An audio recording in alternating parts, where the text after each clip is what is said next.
so maybe I'll hang this up.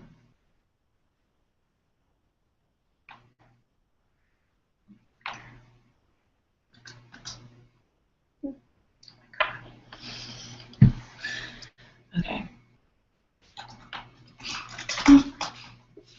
What about that one? Oh, that's the Etherpad. To join. Okay. Oh. Huh. Okay, hang on. Let me go. That's right? Yeah. Oh, you know what? Actually, I won't see you joining because you're just viewing. Right, okay. So. But now I know that that is what we need to click. But you need to go into.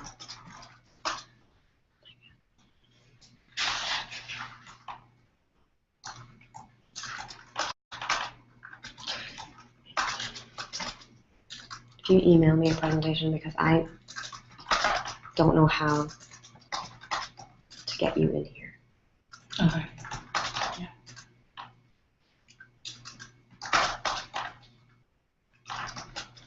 Do you see my problem? Yeah, like how are they going to see my thing? So you're going to drive my computer. Okay. Okay. And then you're going to wash your hands because I get sick. Okay.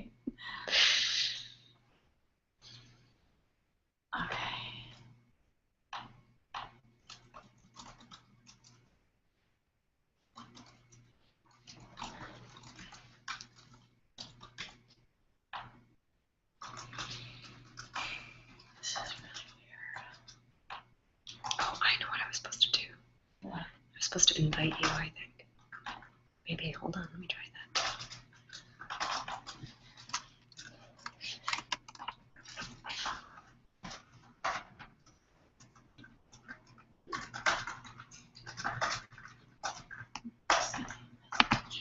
Oh, I just got it. Okay, cool. Hey, which one do you want me to use to invite you to the Hangout? Do I need to be in there? I guess, do you want me to take a spot, I guess? Oh, it doesn't matter because it's already being broadcasted. It won't kick people out or anything. They're just going to go automatically to the broadcasted one. Okay. Yeah. So you can just use the GVUE at Gmail. No G E after the G, right? GVUEAT cast at gmail.com. Right.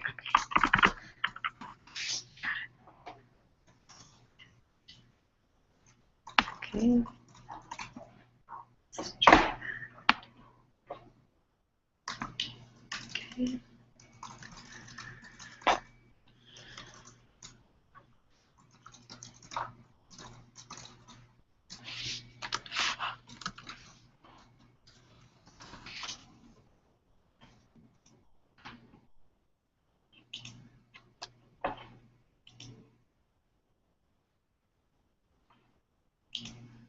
You're in there?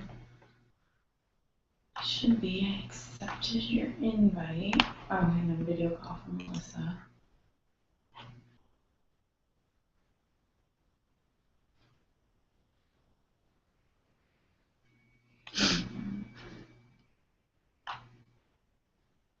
You are in this video call, but I'm not seeing. Oh, I see you. Okay. Why does it say, oh, you, or it's not me? Okay. Okay, who's going to have this? We got to get this set up. I can do it. Can it be in the middle? Okay.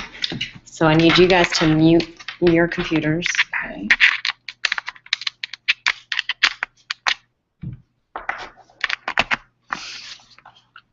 Jay, are you okay with having this slide, why are students failing, have that? Yeah, okay. That's fine. You can do whatever you want at this point.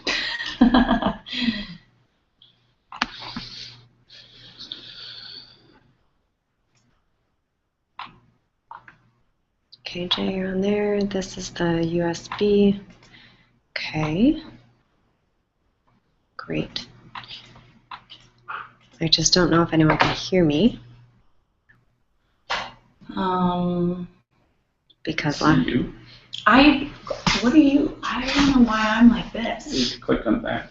Oh. Maybe I said that. It's okay if you just have your picture. It's a nice picture. No, I mean, like, I have this right now. Oh, that's strange. It says I'm in the call. Uh-huh. Do you have any other internet things open right now? As in Windows? Yeah. Yeah, should I close them?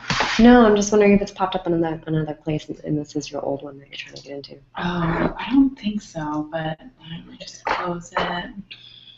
Click to join the video call. Okay, it says you joined. It's really weird.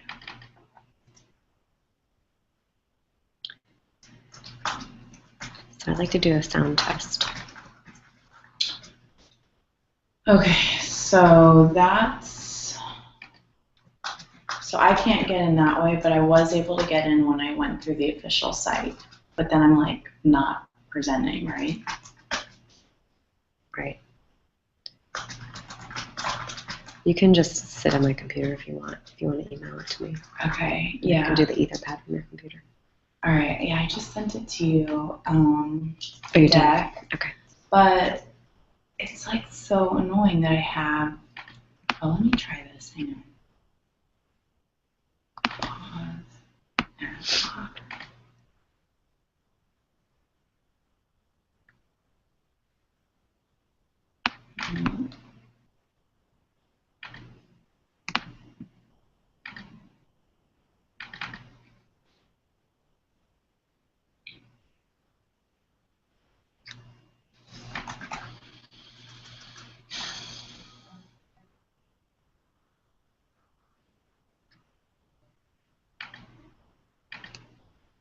Jay, what do you see right now? You see just. See you. You don't see my screen? Let me go back. No, let me go back. Yep, no, I see the presentation. Yeah. Okay, and now do you see just the slides or do you see my notes too? And your notes. And my notes. Yeah. Thank you, Christina and Allison. Okay. So, thank you. Okay. So now you can just read my notes instead of listening to me talk. And when you're done, give me a wave, and I will move to the next slide. That's even better. I like that. Okay. How do we want to handle that? Can you just project without the notes? Project the slides? Yes. I will share my screen. You guys use your notes, and I'll just manage when someone else is talking, can someone else manage the Etherpad? That's the only thing that I need to do. Okay. Yeah. Right. Okay. So we'll just switch off with the Etherpad. Okay.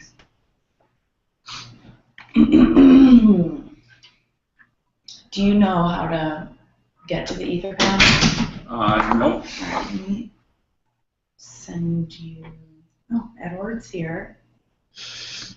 Questions from viewers on air. We can both see you.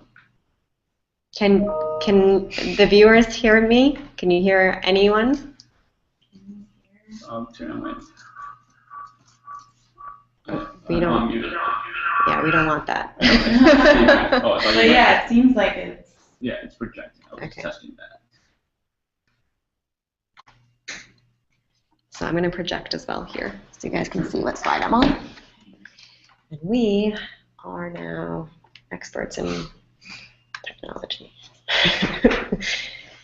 Or something. Oh, I have to do this. Okay, I sent you a message into the same thing in this message that's up. I'll just email to you. Okay, I saw that. You Yeah. got it? Okay. So I'm there. So this is where people are going to ask questions. Mhm. Okay. Did they answer? Can they hear us? No. They We can't can hear. both hear and see you. Oh. Oh, someone just wrote. Can you Someone hear just us? wrote. Yes. Okay, great. Hey. Welcome. Is the quality of the sound okay?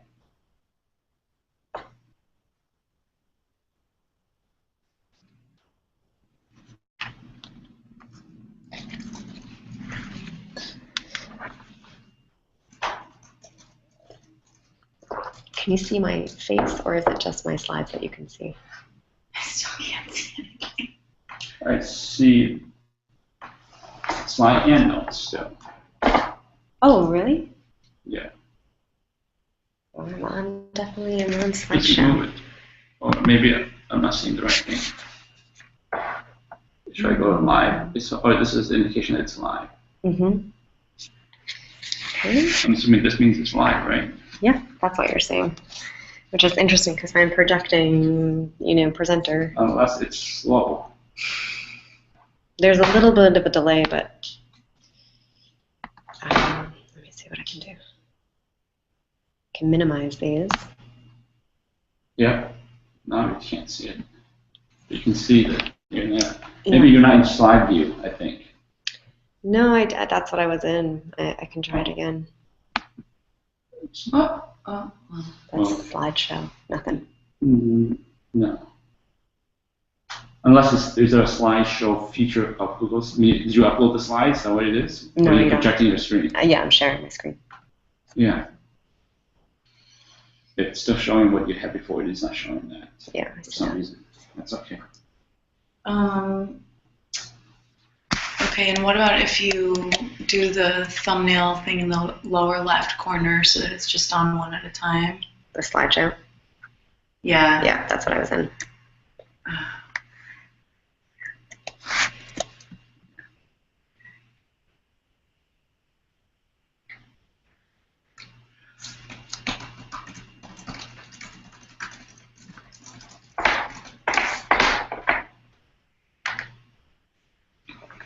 I'm Googling it right now, too. Mm-hmm. In screen share, you have to make sure that the screen you're sharing is opened in its own window before you click the screen share button. Say you open PowerPoint as a screen share and you're in PowerPoint and you click Start Show in Full Screen. So it does show that you changed. You just made that change. You did, but when you put on slideshow, it doesn't change. So it did show presenter notes when I just made that change? Yes. It was just a little I delayed. mean, it showed the effects of that you made some. You moved the screen, something on your screen.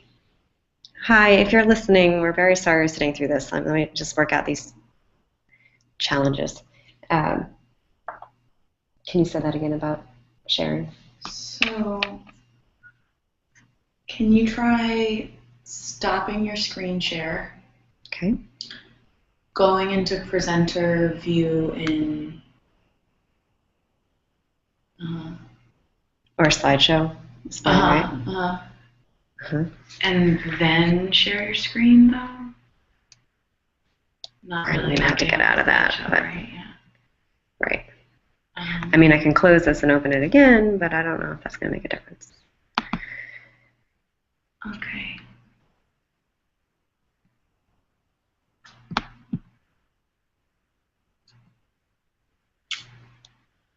No, I can't. Can't share it after that.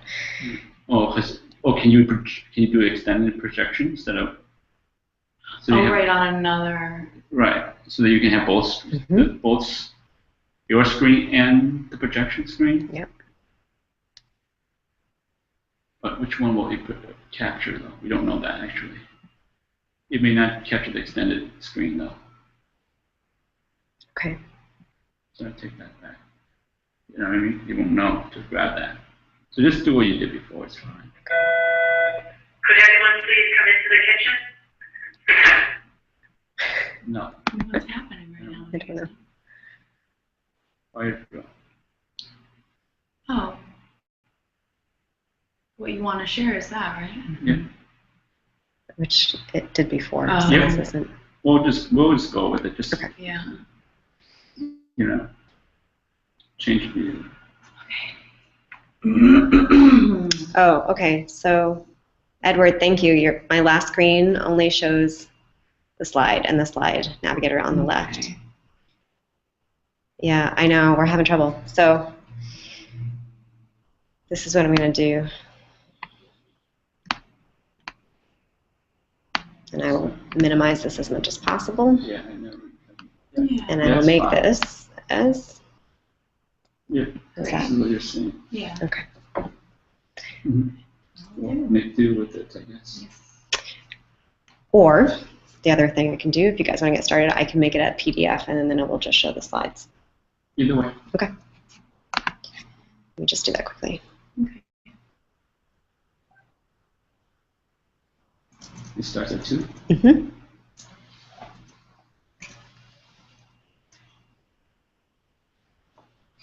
Your peak time.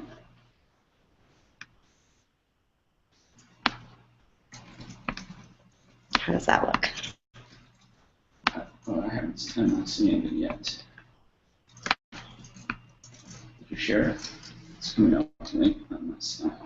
Oh, right, because I need to go back.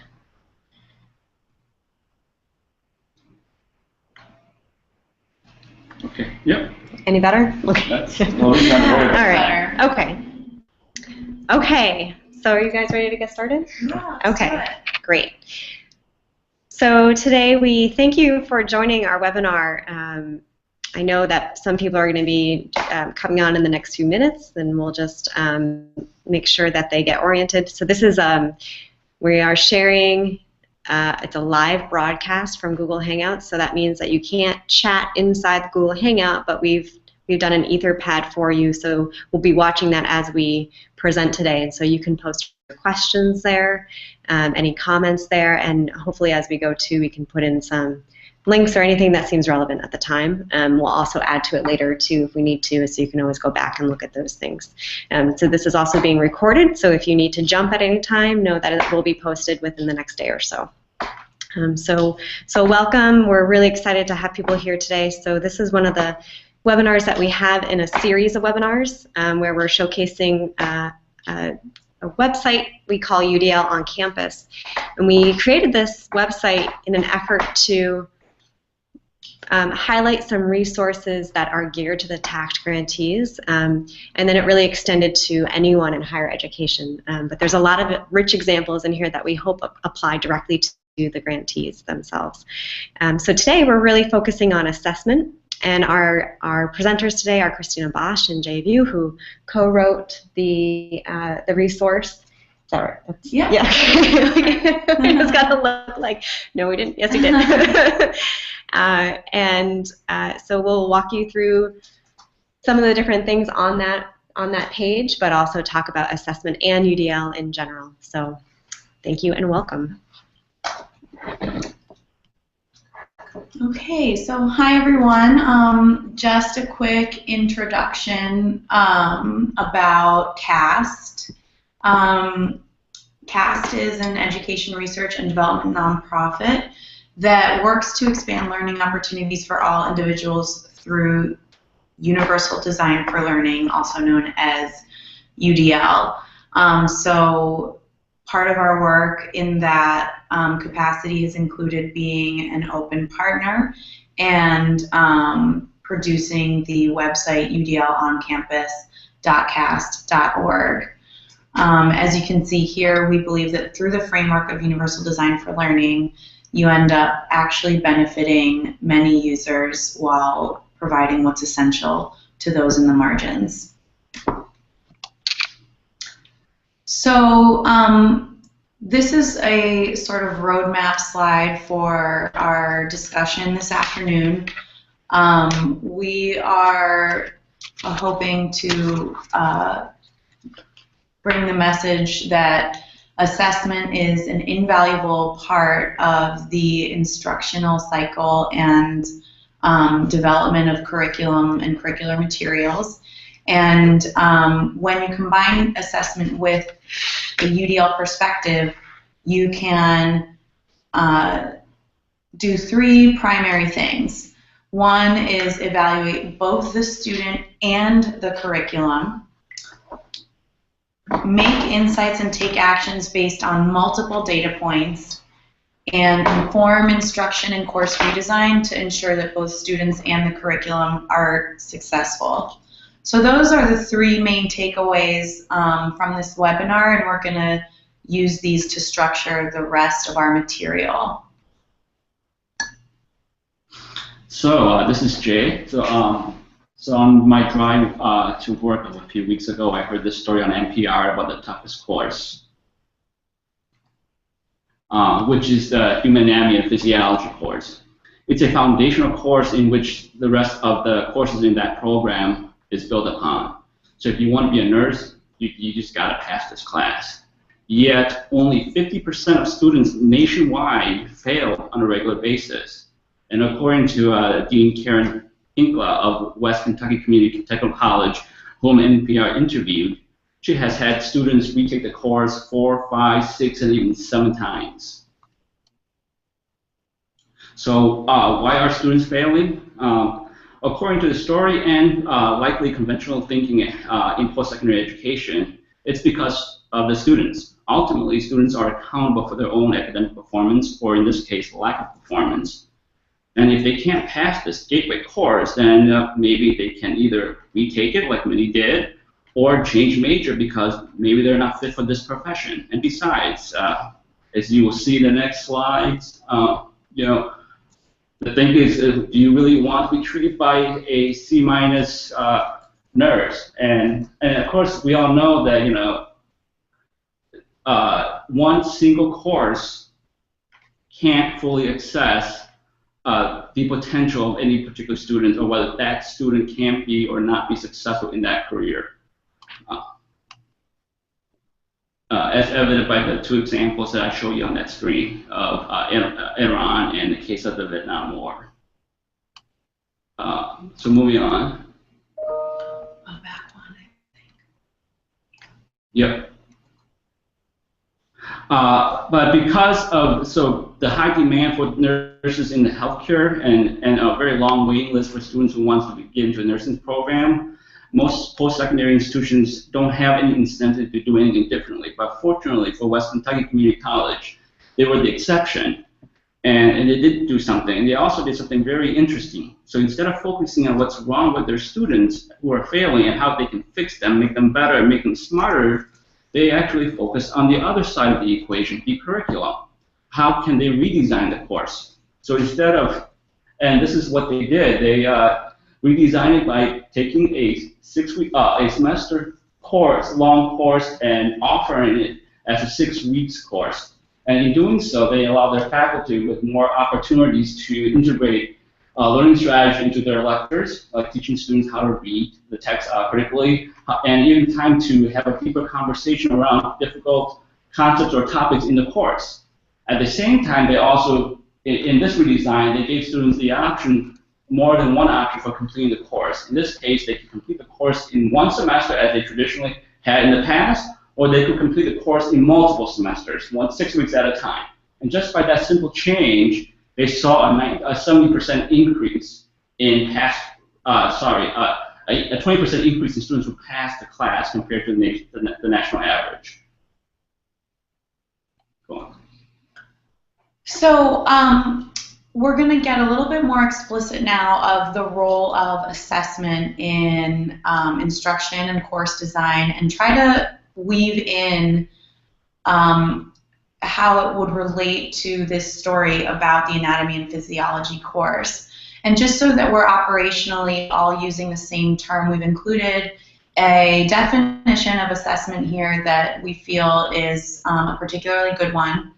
Assessment, as we'll be referring to it for the duration of this webinar, is the gathering of information about a learner from his or her performance in a variety of tasks, subjects, and learning contexts to determine abilities and knowledge for the purpose of making instructional decisions.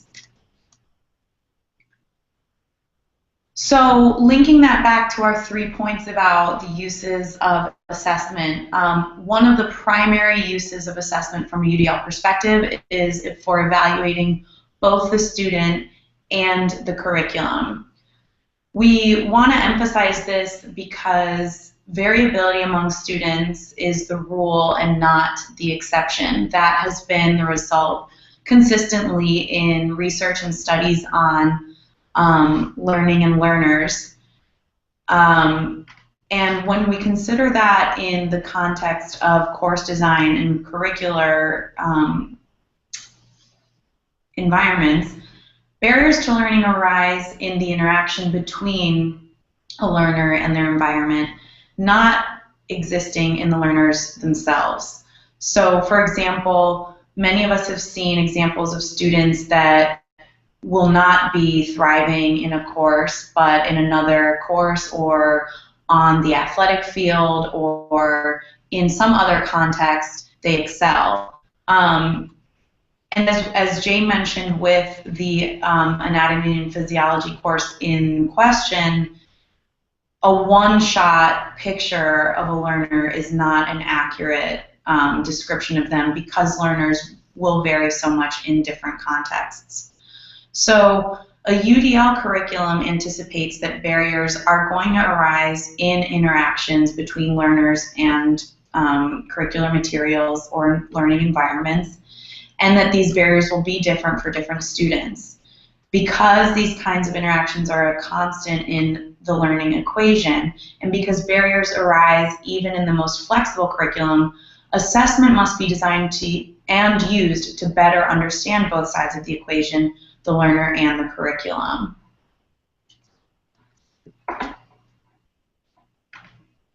Given the variability that we can expect in any learning context, knowing what learners are supposed to know and by when allows us to be more flexible about how variable learners achieve their goals. And so this is where clear learning goals come into play. While maintaining high rigorous expectations, we can design a learning experience to include options for how people access content and how they demonstrate learning.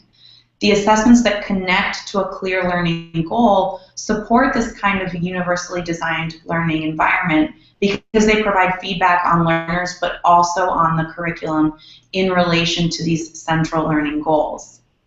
So if we consider the learning goal in the toughest class, which I know we'll come back to in more detail in a couple slides, pretty much we know thus far that in any anatomy and physiology course, a goal is going to be acquiring a deep knowledge and skills regarding human anatomy and physiology by the end of the course.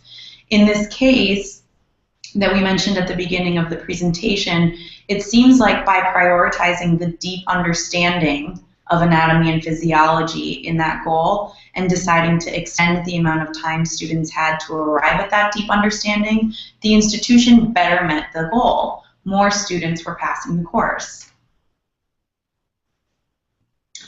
So once you know your goal, you next want to know how you're doing in relation to it, right?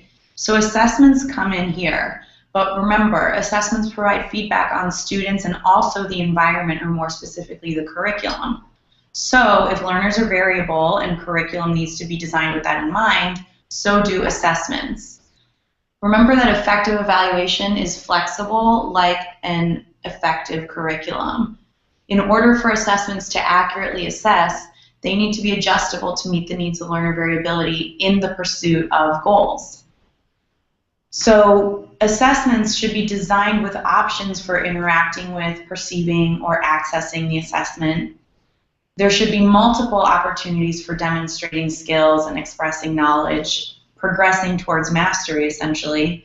And there should be variations in the media and formats used to assess.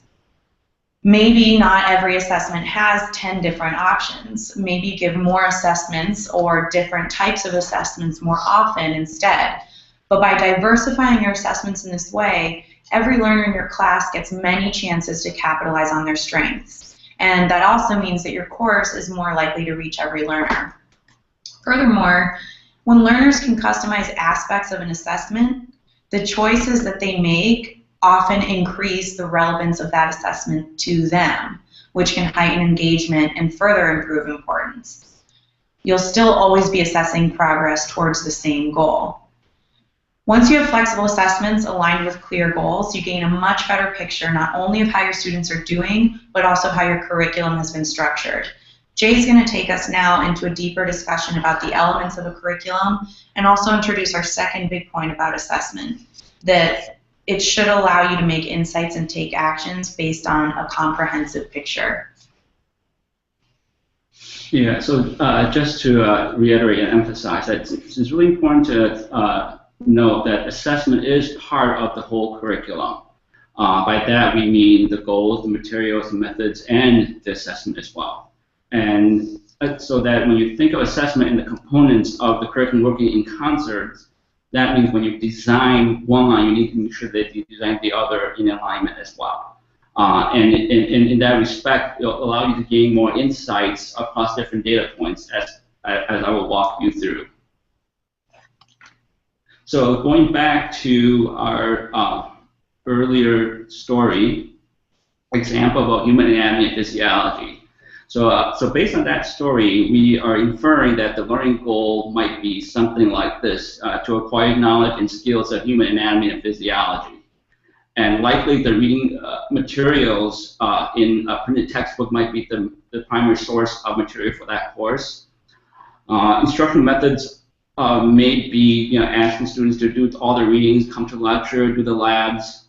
And by doing all that, the end result was that 50% of students were passing the class. So the question becomes, particularly for schools like, say, West Kentucky, who are very interested in trying to increase the passing rating of students in their institutions, what might help explain the increase that they saw, and what else could they do to make improvement to their course, and more importantly, how might they scale their solution so that even more students can pass the class? And these type of questions will help shed light on not only what happened there, but help you think through your design of assessment and curriculum in concert, starting with the learning goal.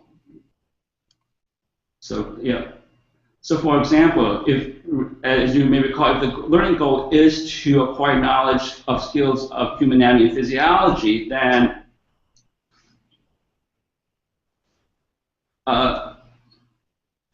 and also you may recall from Christina's point earlier that the students who come into the course are very diverse. Diversity across age, race, gender, language, and even background knowledge of science as well. So if the goal is to acquire knowledge and skills, it shouldn't matter if the students acquire it by reading a textbook or from other credible sources and media. So how can we vary the materials? And that was a question I asked myself actually when I did this. So what I did next, was on the next slide. Like everybody else, I kind of Googled human anatomy and physiology and OER, and this is what popped up. And fortunately, this course is of high interest and high demand because there was a lot of material that came up. And because I searched. David Rose, you were calling 101. David, 101.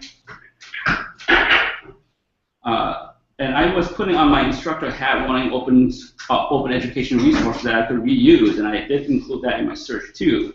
And one of the most relevant hit was this Carnegie Mellon University's Open Learning Initiative online course that is free for both me as an instructor to use in my course or my students. All we had to do was sign up, and it's readily available.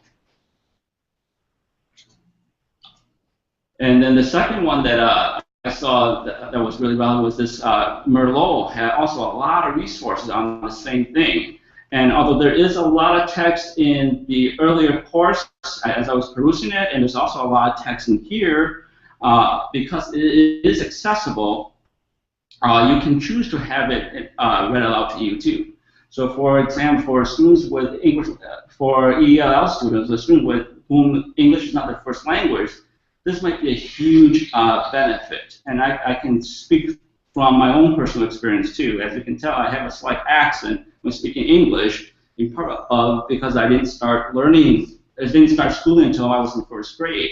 And I had a lot of older siblings at that time, so although we all started learning English at the same time, they were actually starting learning English as second language in community colleges. And by the third grade, I was actually a much more fluent reader than they. So after I'm done with my homework, they often ask me to read their text for them. And over the course of the years, I became much more fluent, but at the same time, I became sort of their digital text reader for them. And the point of this story is that it has, just by virtue of making it digital, it has more value to some students. But in addition, there's a lot of simulations, videos, and diagrams in here too that you could use to support learning of difficult concepts. And if you're not, although we're using human anatomy and physiology as the walkthrough example, if you're not teaching that, there's also a lot, but are very interested in OER resources. please visit the UDL on-campus OER resource page. There are more resources there about OER, and hopefully you can find and make use in whatever course you're teaching.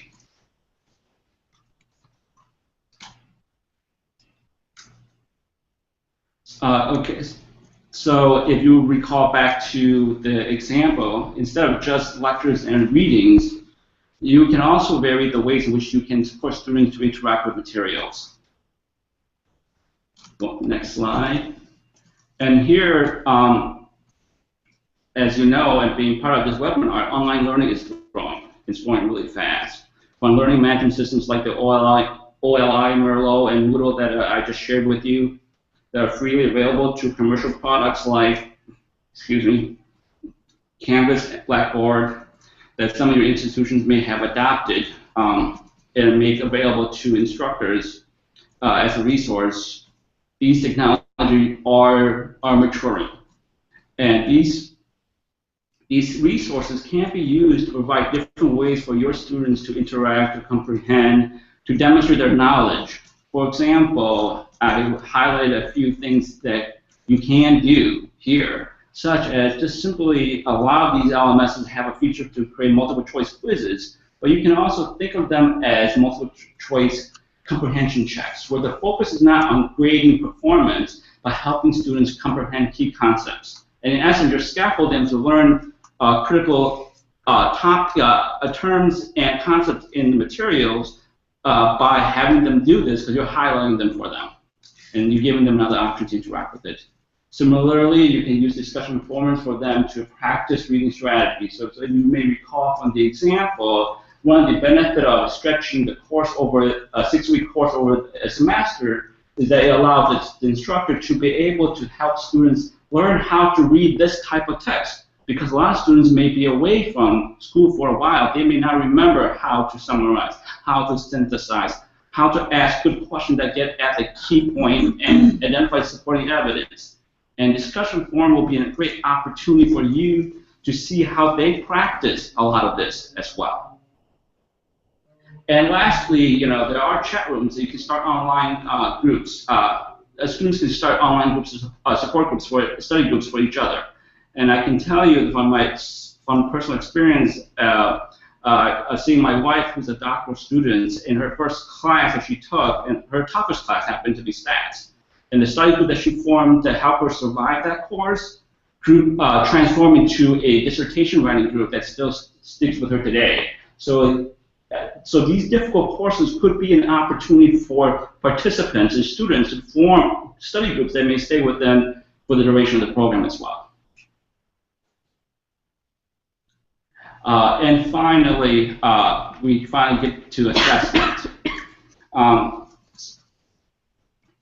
This is the fourth component of the curriculum.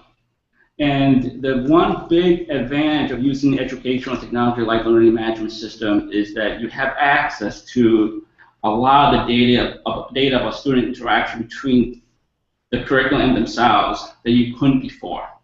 So for example, in the human anatomy course, if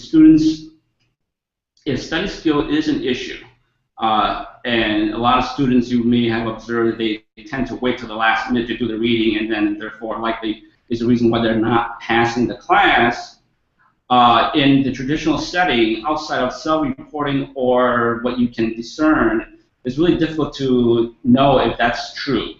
But if you make the reading materials more digital and you create separate pages in a learning management system like Moodle or Canvas for your course, you can start seeing when students log in, what materials they are viewing. You have a much deeper usage log of student behavior in your course, and then you can have that information to make insights from. And I just want to add, because this was a sort of related question has come up on the Etherpad about faculty workload, and how does what we're talking about in terms of more frequent, more multimodal or varied assessment add to faculty workload. I think that the point that you've just made, that if you really leverage the technology that's available in an LMS, it's already automatically doing a lot of the data collection work for you. And so it's just sort of depends on how you've structured your course to include those options from the beginning. So if you decided I'm going to offer, a multiple choice question at the end of each reading assignment, let's say, if you just start there, you're not going to get a complete picture, but you will get more frequent data collected through your LMS than if you just let assignments go by without comprehension checks. Yeah, and also these multiple choice items are automatically scored for you. Right. So you likely, many instructors may have many versions of their, say, their midterm exams, for instance. And, you can start, and you're thinking about, generating new questions for future tests. Maybe you could use this as sort of a way to kind of make your question items more rigorous by testing it out with students in a course. So you can think of it that way too. So you not only are you thinking about how to support the students in your course design, but you're also using it as a way to help you improve your course design for future students or the current students as well. So you're always experimenting, tweaking, and you can have real data now to make insights instead of just making guesses. And my last point really is that the reason why we emphasize multiple data points is that the purpose of this type of data is not to make judgment or to grade students, but really about think of it as a data for you to have a really in-depth conversation with your students, so that you can know what is working for students, what might be challenging, what can they improve. But just having that continuous reflection and conversation will help you think of things that might trick students and ways you can clarify and facilitate understanding. And I think if you do that little by little as the course is going on too, you also sort of avoid the trap of getting towards the end of the course and having a significant chunk of students that are not prepared for passing a final exam, right? And then you have to come up with a bunch of sort of emergency interventions, review groups, whatever, but that's not as effective as going along little by little and checking in on both the efficacy of the course and instruction and how good students are doing in terms of their own learning. So the third point that we're talking about, and it really is just sort of reiterating what Jay just closed with, that we do this kind of frequent, sort of small-scale, low-stakes assessment to inform instruction and course redesign because we want to ensure that students and the curriculum are successful. So ongoing formative assessments like this, like what we're talking about, this frequent low-stakes sort of sampling, these kinds of assessments provide a comprehensive picture of a student's performance, the evolution of their learning, and they simultaneously offer a window into the efficacy of instruction. But it does take planning and work up front to design a course that embeds formative assessment. And it takes thinking about how the cycles of assessment will operate in a course. What will happen with the data that's generated? Technology can really help with this, and it's the best way to ensure that the curriculum generates useful information for instructors and students alike about progress towards goals. And I just want to point out that as is being discussed right now on the Etherpad, when faculty first experience the development process, it may be time-consuming, but experience has shown that faculty do become much more efficient and engaged as they continue to develop additional modules and courses, and I would add, refine the existing ones that they have through a process of like taking the temperature of your students and how their interactions with the course are going. So another part of this idea of using assessment to sort of promote the success at the curricular and the student level is that you really want to consider, especially when using LMSs or operating in a fully online learning environment, can you teach and empower students to make sense of their own data? I read this in an Ed Week article recently, which is a little bit of a different sphere, but what good does it do to have the gradebook locked away out of students' view and understanding? And I thought that was a really great thought, because while there's going to be variability in how people respond to data about their performance, you know, some will be motivated by it, some will find it overwhelming, but it's really empowering to really know and see in smaller increments how you're progressing. And so you might want to consider, as you're structuring a course, how can you also build in support for understanding your own data as a learner, and what kind of options will you give students in terms of their access to their own progress data. And so finally, in this area, I think this is also an important point, and I'd love to see any discussion about this on the Etherpad if it brings anything to mind for people. Flexibility is required at the course, institutional, and platform levels to support the kinds of cycles of assessment and instructional improvement or course redesign that we're talking about. If you are collecting information about, you know, student comprehension of weekly assigned materials, but then you have not built in the space to do something with that information, it's kind of a moot point, right?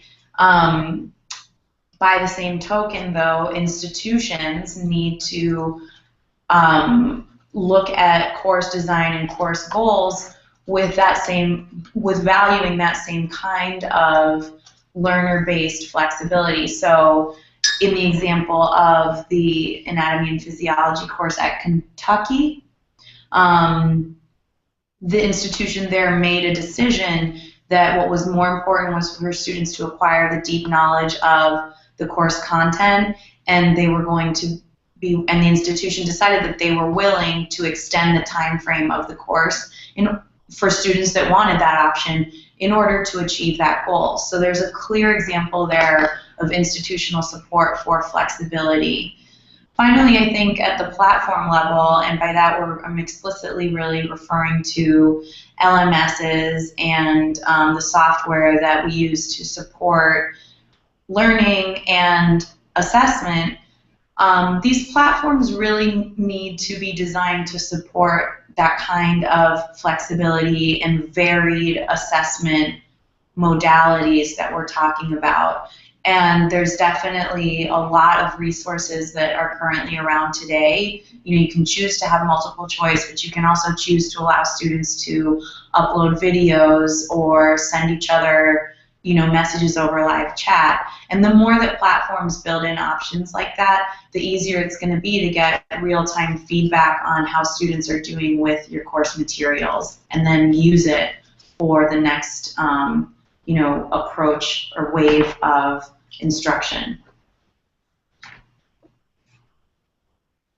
So the reason we keep bringing this image back is that if you look back at the learning goal for the human anatomy and physiology course, the focus there is on acquiring knowledge and skills. And in part, the assumption is that if we prepare them, if they have the knowledge and skills, then they will be prepared for the next course sequence, and likely for their own, they'll be prepared for a career in that field too. But what we know from the learning science is that this separation of cognition, such as knowledge and skills, from emotions, say motivation, engagement, is a false dichotomy. Cognition and emotions, they work in concert, and they in fact reinforce each other. Thus, for instance, by setting clear goals up front, and by giving students choice of materials and giving them options to interact with materials, and also providing different types of assessments, including high stakes as well as assessments that are really about helping them monitor their own progress, you in essence are already affecting their engagement and motivation in your course. So the thinking here is that don't think of motivation is something separate from curriculum. But in fact, motivation and engagement affects everything you do. It can affect it negatively or positively, depending on how you design what you do up front, with or without that in mind. And similarly, although we've focused a lot, although we use this course, Human Anatomy and Physiology, as sort of the anchor for our discussion around Universal Design for Learning and Assessment, the 3 principles of universal design can be applied to other courses, other domains as well. For instance, if you think of in whatever course you do, use the guidelines to help you think through all the components of a curriculum, so that at the end you are creating a curriculum that is flexible enough, that has varying options, so that a wide range of students don't have to adapt to your curriculum, but that they can, that the curriculum can be adapted to help them succeed wherever they are. Yeah, go on. And then lastly, also think beyond just, consider assessment beyond just assessing knowledge and skills. And the reason I brought this image of Boston Children's Hospital Simulator Program in is in part because of my wife, who before she did the doctoral program, worked as an educator at the simulation program at Children's Hospital. And what was the interesting thing about learning that's happening there is that their simulation program is actually located inside the intensive care unit of the hospital. So when there is a mock code that goes out, the team that shows up in the ICU don't know whether it's a real code or is it a mock code. They just show up in the ICU, and then they realize, oh, this is a simulation, but they're still going in there and they're still practicing and treating the patient as if it was a real patient in an actual real setting. Mm-hmm. And the focus there is not so much about knowledge and skills of the residents, of the nurses, of the surgeons. A lot of it is around teamwork and good communication. Because a lot of times when medical errors happen, it's not because of lack of knowledge or skills. It's because of breakdown in communication, breakdown in protocols or authorities. And this is an opportunity for them to really hone these skills that a lot of times in the classroom, because we're so focused on the cognition side of things, that we don't realize that your affect side, in terms of how you communicate, and not just verbally, but your body language as well, affects how other people interact.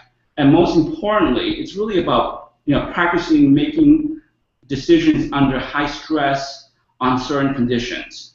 And these are things that you're not going to learn in the classroom, and that's what they practice in these simulations. And a lot of the stories that they use in their simulation also comes from actual events that happen at the hospital.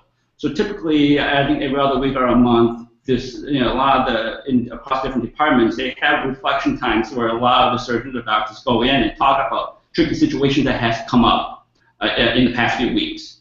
And the good thing about being part of an institution like the Children's Hospital in Boston, where it's also a teaching hospital, is that these surgeons have an opportunity to now kind of take some of those scenarios and tricky situations and then weave that into their simulation.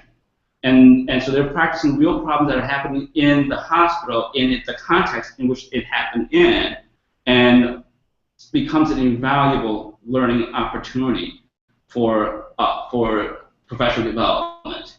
And the reason I brought this up is that as instructors, you may or may not have access to this type of resource, but you can start thinking about, wait a minute, is knowledge skills sufficient? If not, how do I support if the goal is really career readiness and success in that professional field, where your students are expected to treat a diverse range of patients and have to work with teams in the healthcare unit, not just with people in the nursing programs, then how can we weave a lot of that in? And how do we give them opportunities to practice making decisions under high stress with uncertain outcomes, or at least talk to patients who have a lot of fear because they don't know what the outcome of their treatment or diagnosis may be. And those type of things are essential for your career, but are not, and would fall into the realm of, I would say, engagement and affect, emotions and fear, versus strictly cognition and skills. And so just keep that in mind as you think about course design as well, that it's not just knowledge and skills that your students may need in order to be successful in their career path. Yeah, and I would just add, I mean, if students, again, with the anatomy and physiology course, students are learning that material because, they need to have that expertise when they're in the field making these kinds of high-stakes decisions that you're talking about, Jay. But when they are in a sort of foundational course like anatomy and physiology, how could you begin to sort of prime them or train them for the kinds of decision-making skills that they're going to need when they're in a simulation or in a real task? How could you start preparing them for that through assessments even? Does assessment always have to be based around, strict recall of facts, or could it be designed more creatively to get at, for example, decision-making skills? So I think that this is a great way to conclude thinking about the sort of possibilities that can be opened up through good design of both assessment and curriculum and courses.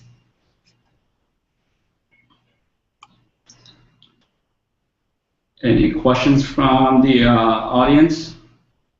I know there's been good chats in the Etherpad.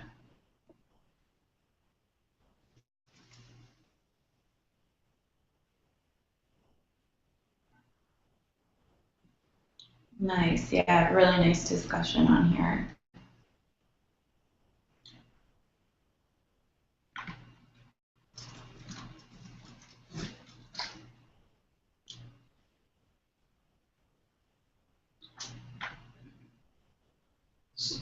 So in terms of a student having access to their own data about how they learn, my own experience has been more in sort of K-12 areas. I can speak to that from that perspective. For instance, we recently just finished a middle school writing program, research program in last year. We're in the midst of data analysis right now. And one of the nice things about teaching writing today and using technology is that of all the things educational technology out there, I think reading and writing is one where we actually have end-to-end solution for, meaning that as you're learning how to write, the tool you use to learn and do the writing is your computer. And by creating a web-based program for students to do the writing as well as support the writing, we can actually track what students are writing, how much they're rewriting, what resources are they using on the web to help them when they're stuck with certain parts of the writing. So instead of waiting until the end of an assignment deadline where all you can capture and see is sort of the end product of what they write and grade them on that, what we were able to do is literally introduce the assignment. The next day, create everything they do is logged on our database. We can create visualizations of the process in which they use to write their thesis statement, for example, or an argument, and then bring that back to them and say, hey, yesterday what were you working on? What did you get stuck on? What was hard? What was difficult? What did you use or not use? and start having conversation with them about the process in which they use to learn how to write. And because in essence, the goal is not so much for them to write an awesome essay, because they're learning how to write. The goal is really for them to master the process of writing. And having that conversation throughout the process of them writing the first essay has tremendous value to them in terms of thinking about the process as they're writing versus giving them feedback at the end. So when you think about data for your own students, think of how you might be able to leverage digital technology to capture processes that are essential to their understanding that may be difficult to capture in face-to-face or in other settings. And then have conversation with them about their own process, such as learning and strategy and so forth.